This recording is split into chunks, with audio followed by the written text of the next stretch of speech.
I didn't realize this till like I was older, that she said, I knew you missed your mom because you would take that coat and lay it next to your bed, as if she was there with you, and you would hug it and you would cry.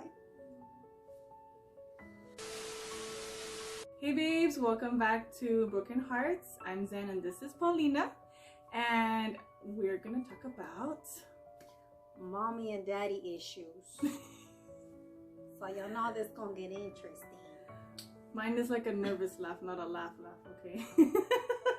Yeah, we don't laugh about this. If we laugh about this, it's probably just because we're nervous. Yeah, it's a nervous laugh, so. Yeah, so, and also, yes, we did have to take a little break, you know, for like, how long? I can't remember how long it was. 3 or 4 weeks. Like, yeah, 3 or 4 weeks, but we are back. And we're back in action. And we're gonna keep going.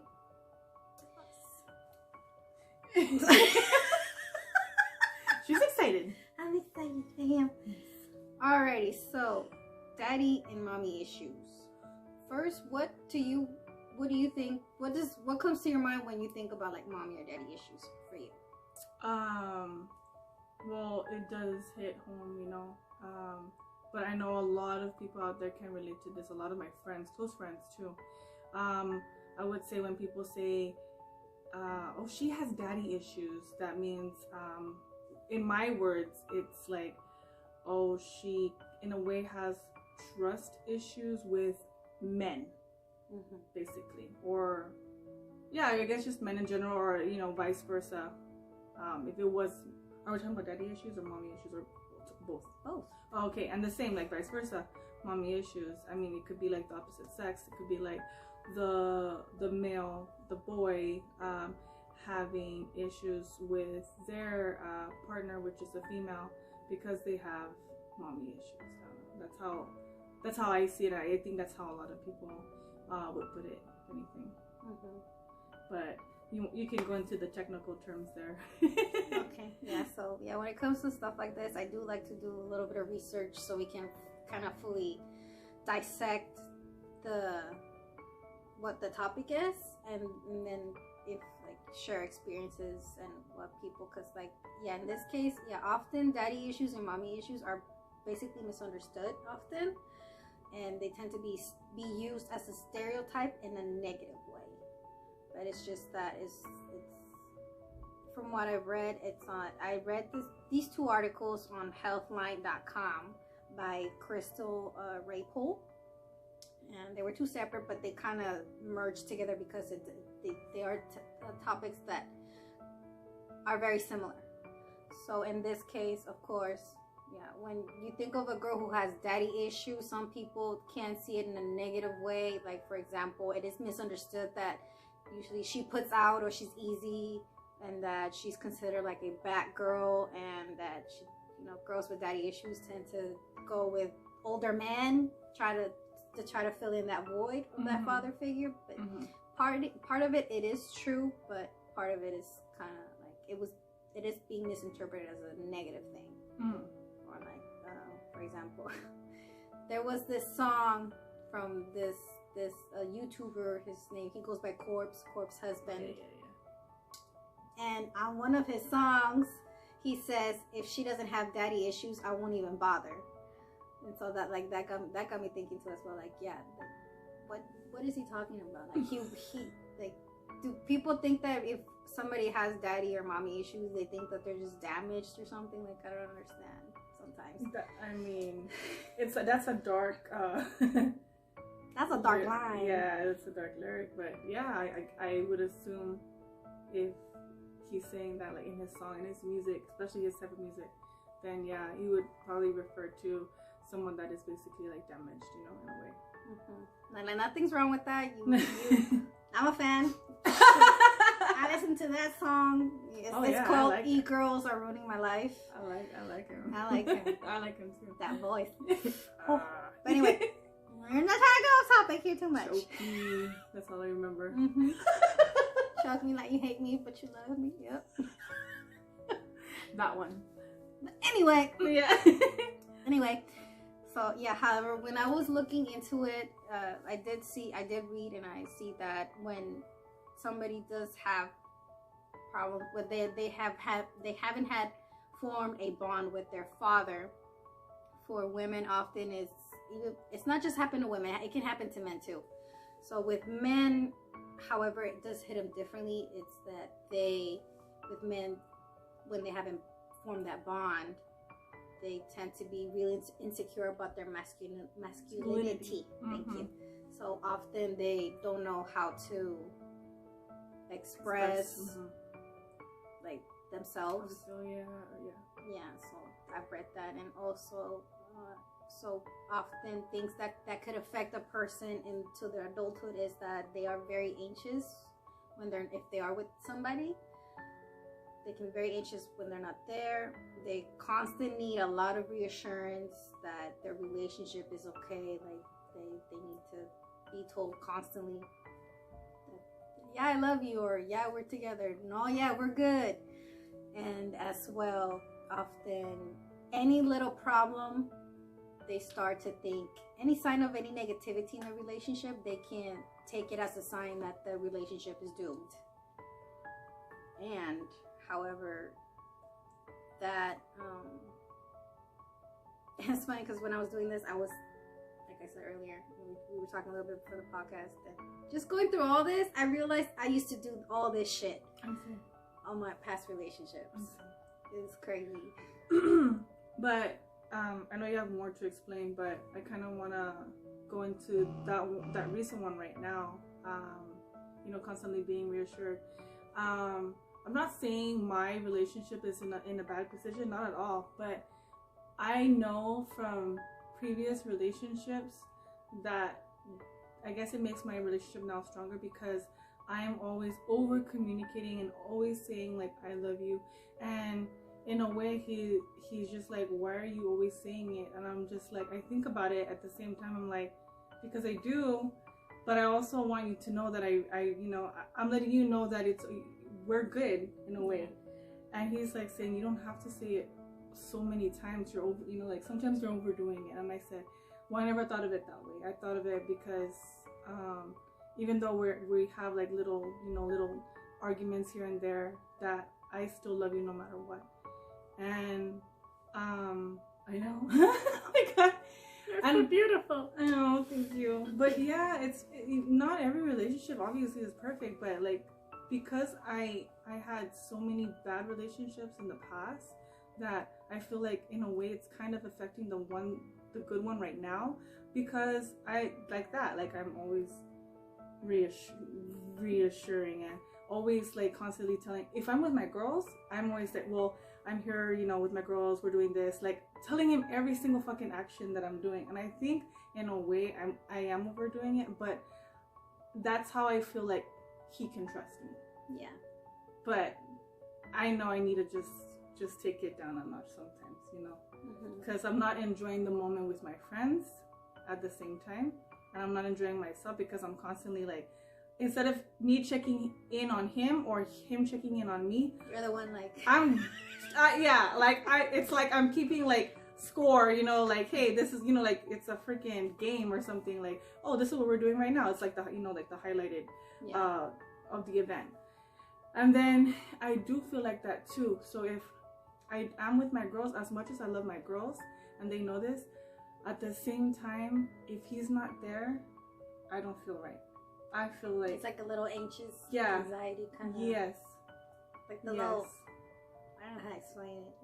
Yeah, pretty much like you're anxious without them. Yeah, it is. And that's why I'm more comfortable when we're in the group with the family, because we're all there, versus me, I'm like with my girls or, friends that he's not friends with. Yeah. So that's what I'm saying. Like when he's not there, I get like that. So like when you're telling me this, I feel like, oh shit, yeah, it does go back to daddy issues, mommy issues, the abandon, or like I don't want to get into that with my personal life, but because I don't want to talk about that part. But yes, I guess the abandonment part does hit home. Yeah, it does. Even like, for example, for me, I only lived with my dad my entire life because I'm gonna talk about this. I don't give a fuck. But I've always lived with my dad, but my dad was abusive. Physically, emotionally, mentally, and psychologically. He was very abusive. So even with that, to me, I saw it as he was physically there, but not emotionally there.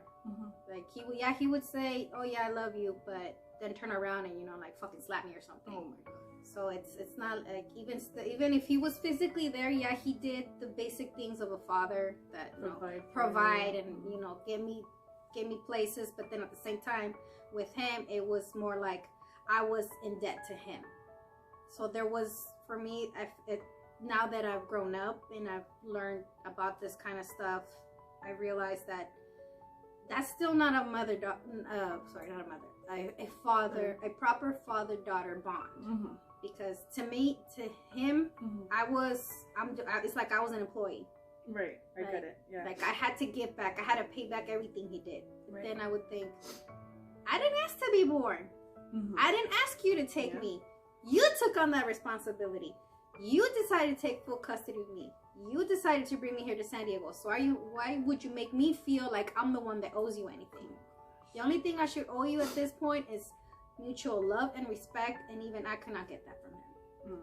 You say he would, and he's the best father in the world, but no, that's not the case. That's not the case at all.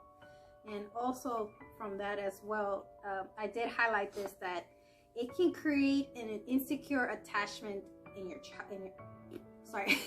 your adulthood. Yeah.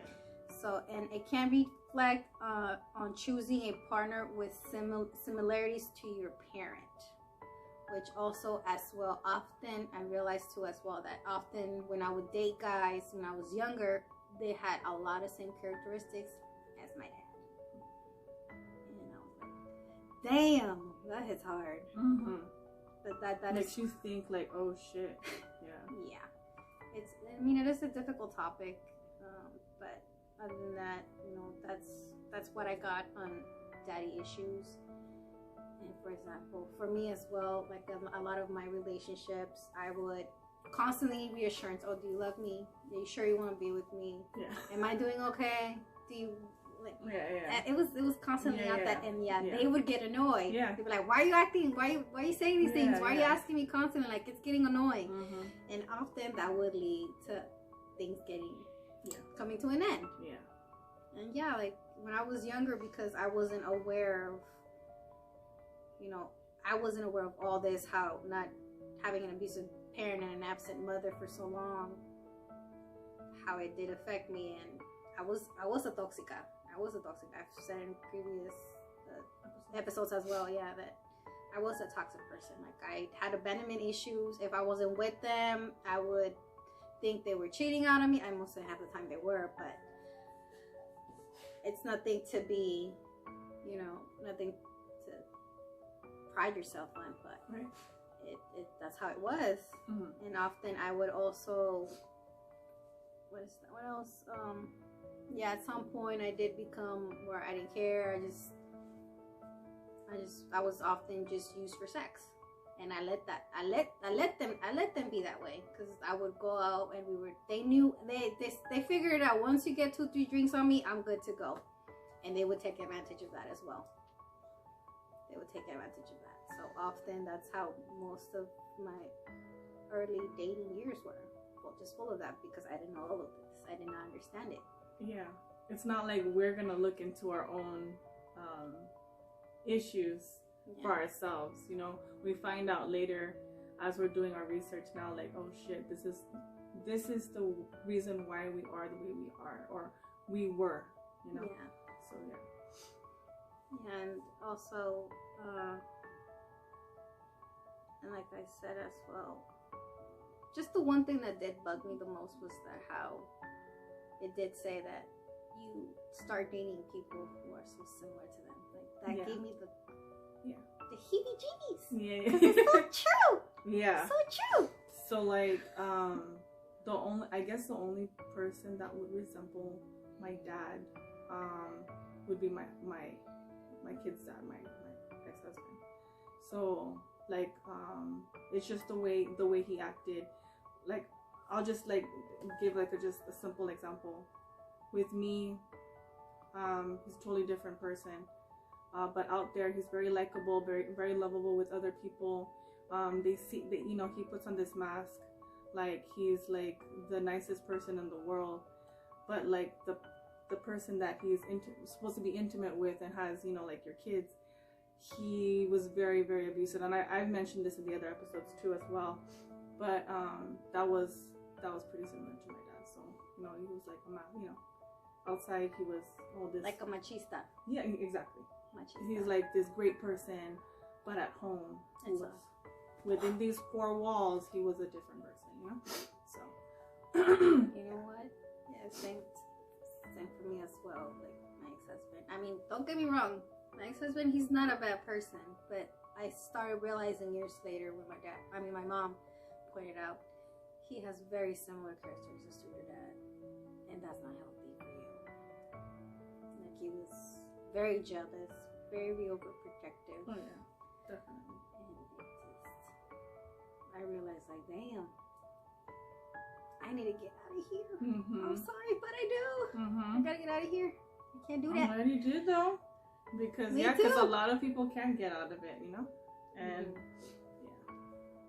Yeah, like, what's that? I mean, he never abused me in any way, but still, just like, in a way, I felt like I couldn't do anything. Like, Mhm. I was being controlled, and because like also that what reading this article as well made me realize as well is that whatever your parents kind of how they treat you, you consider that normal. yeah, You think that's okay. And also, like, with my dad, like, how I was abused, like, I thought that was okay, and that's why I accepted it for so long when I was younger. And like, it's crazy, but I guess I'm glad I know I now. know all this now. Nowadays, you know, when you're bringing that up now, I know it's probably not even what we're talking about, but a lot of people are making memes out of it, like, you know, like the game that we played. Obviously, they don't know, but a few days ago we played a game. Oh, Tragos. Yeah, The one and that, you know, like we all had like an experience, and like I guess the game said like, oh, take 3 shots or 3 sips of your drink if you got hit by your parents with an object other than a belt, right? Was it something like that? Yes, and So- we are like, yep. I know. So like, it doesn't matter if you're like Hispanic or Asian or a different kind of race. I think we all got that. You know what I mean? Like, cause I know that hit home right there. And but what I'm saying is like we're trying to be serious about this, you know, and like people are out there like making memes about it, games, and like that actually did like hit.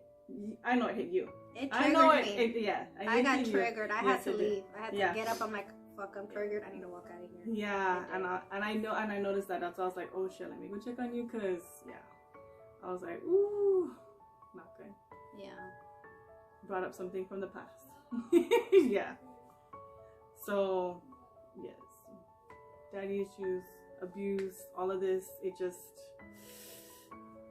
It makes us what we are today. It is. Yeah, and then from there on, moving on to mommy issues. In this case, I saw that there are some differences, and this article surprisingly was a lot longer. Really?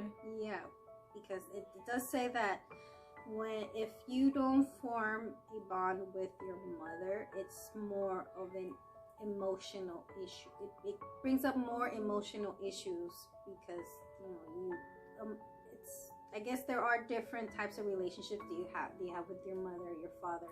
Often, it's like, oh, I'm daddy's girl, or that's a mama's boy, but it could go both ways as well. Right. It could be, like for myself, I'll give some of the signs, and then I'll kind of see how like I started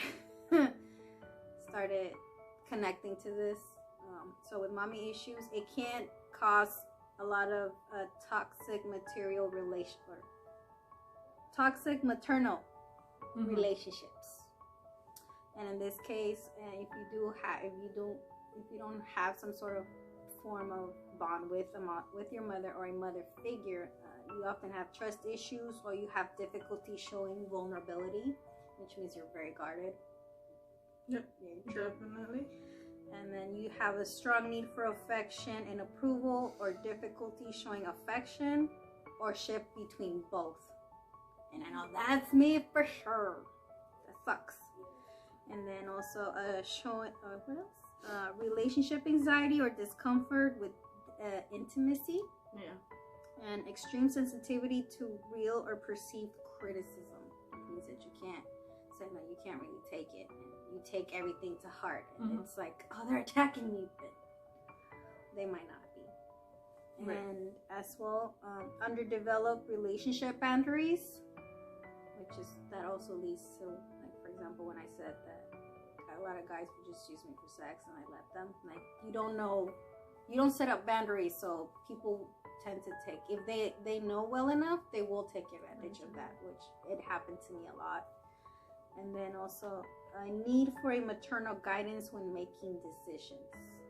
And as well, something that really popped up for me was looking for the misloved in another mother figure or a romantic partner, which is like, that is something that really hit home with me too, because even, I'll show that story, but when I was, let's see, I think I was in college at the time, and because for me, I didn't have my mother with me. Like, I was only with her till I was about maybe 4 years old, and then from there, that's when my parents divorced, and my dad was the one that got full custody of me, and I didn't really see her.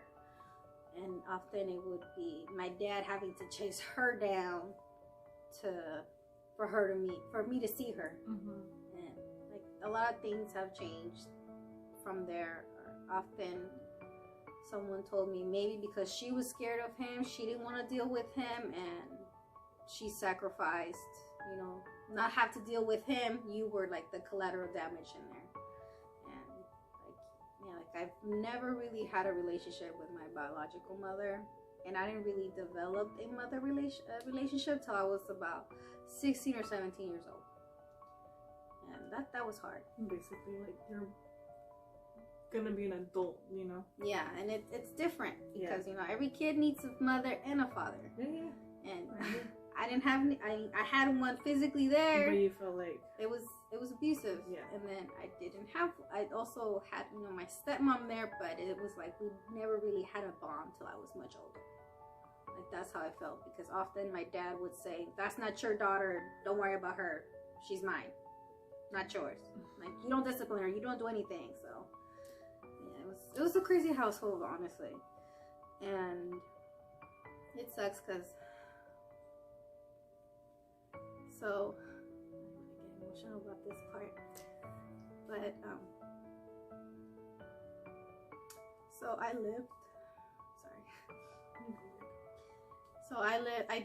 was able to stay with my mom for a couple of months when I was about 6 years old, before I came here. And I remember I turned 7 when I was with her, and she gave me this coat, and it was, sorry.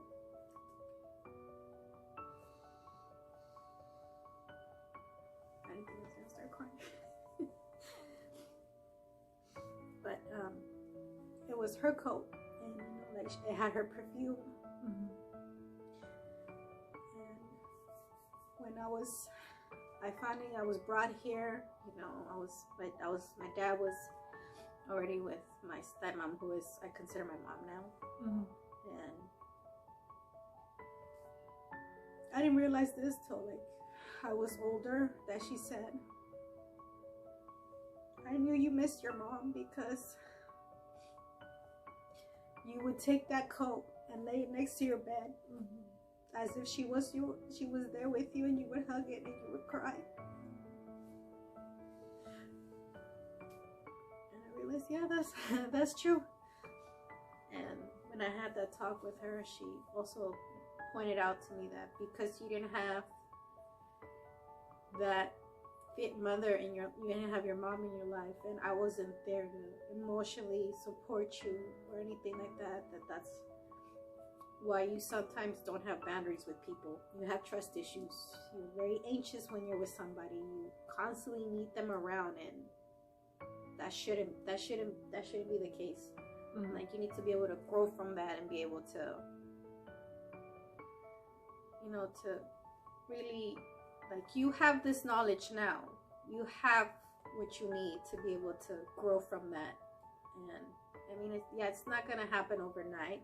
That's why I've been taking a break from it, from just people in general, except, you know, like home, work, and here, you know. So yeah, and it was crazy. So yeah, reading all this, it hit home real good. So what's your take? No, just like it got me like crying for you, because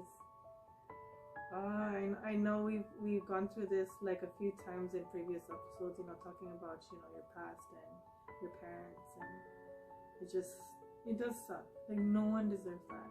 As a kid or just anyone growing up, any human being, it doesn't matter who you are, you don't deserve that, you know.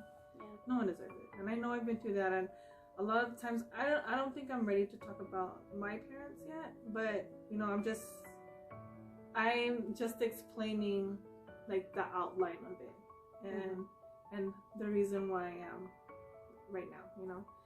So we're talking about mommy issues.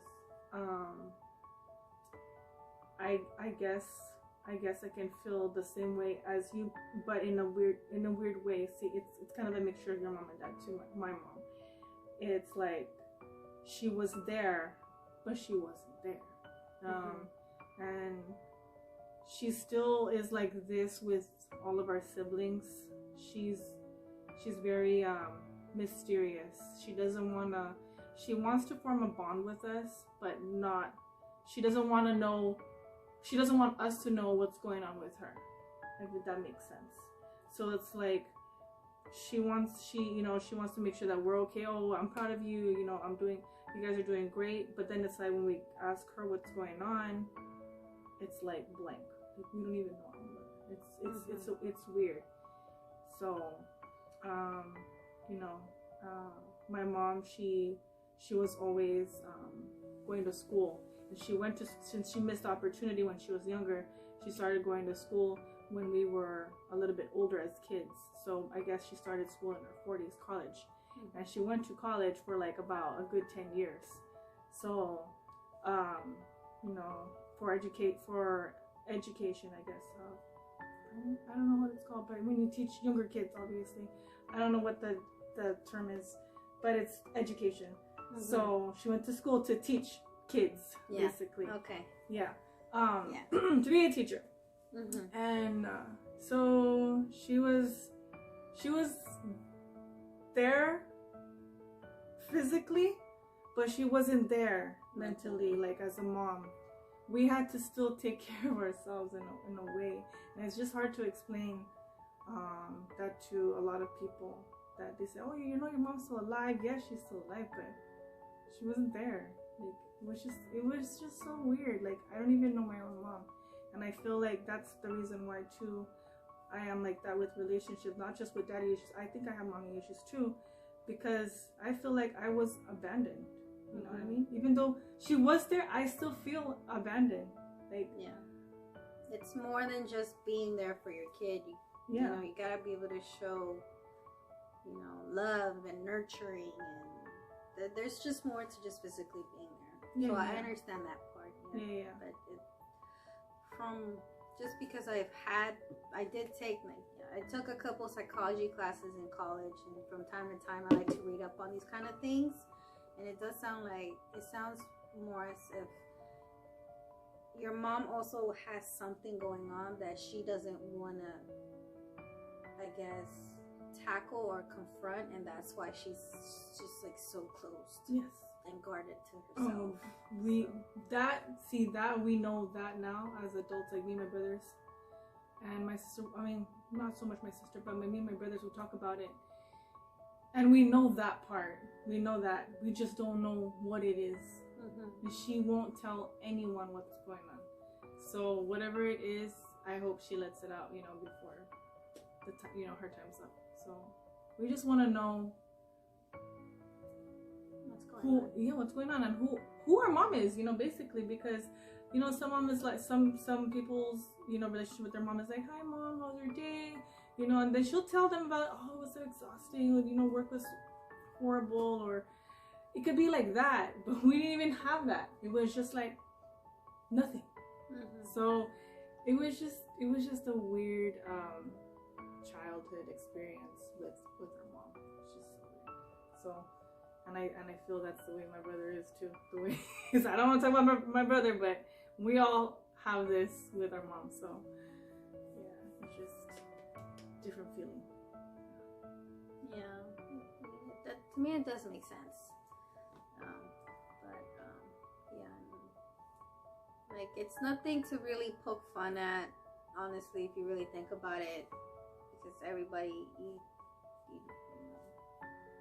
I remember, actually, there was one time on Tinder that, I put on there, like my caption was, "Tad is short and feisty," and automatically when this guy messages me saying, "Oh, I love a girl with daddy issues." Oh my god. I match. Bye. Bye, bitch. That was like his first line. He's not even, "Hey, how you doing?" or "Hello" or anything. Just, "I love a girl with daddy issues." Wow. Okay, good luck with that line. It made me so mad. I was like, wow. And all just because I had "Tad is short and feisty" on my to describe you. Yeah. The hell? Like, is it that obvious or something? Like, I wouldn't even think that, honestly. I was like, okay. I didn't know that's what you describe, like, I guess. women with daddy issues. I don't feel like there's a specific look, Mm-hmm. Yeah, so. I don't know. Yeah.